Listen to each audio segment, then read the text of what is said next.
Music was an incredibly important part of the Civil War. Regiment bands are seen on both Confederate and Union sides, and even General Robert E. Lee believed that music was essential to war. Music inspired those who were far from home and gave morale to the troops. Bands were included in every regiment, and music was considered a necessity of everyday life.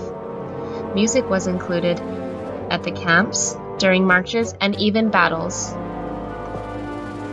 Joining the army as a musician was a very real possibility.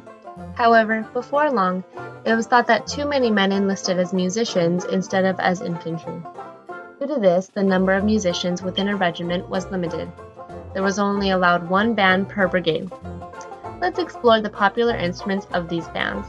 First, there were the drums. Drums were one key ingredient to a band and allowed for one route of communication from commanding officers. The beat of the drums allowed soldiers to understand what to do next and what direction to take. These drums were usually made of small strips of wood that were steamed together to form a round shape. They were then mounted with calf hide and then sometimes decorated. The next very important instrument to a Civil War regiment was the fife. The fife is similar to a piccolo and makes high-pitched noises that pair nicely to patriotic songs and help soldiers keep the beat. The fife is a wooden pipe that resembles a flute, and they're often made out of rosewood.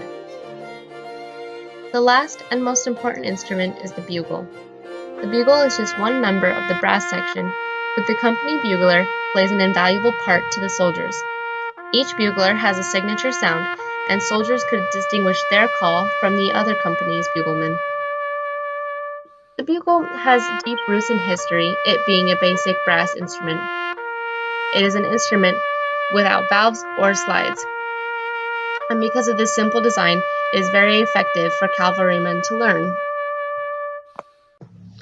Both the North and the South had their own favorite hymns. Some of the North's included Battle Cry of Freedom, May God Save the Union, and Battle Hymn of the Republic. Some of the South's favorite tunes included Dixie, God Save the South, God Will Defend the Right, and The Rebel Soldier. One pro-Southern song, The Bonnie Blue Flag, was so popular that after the war, Union General Benjamin Butler destroyed all printed copies, imprisoned the publisher, and threatened to find anyone caught singing or whistling the tune.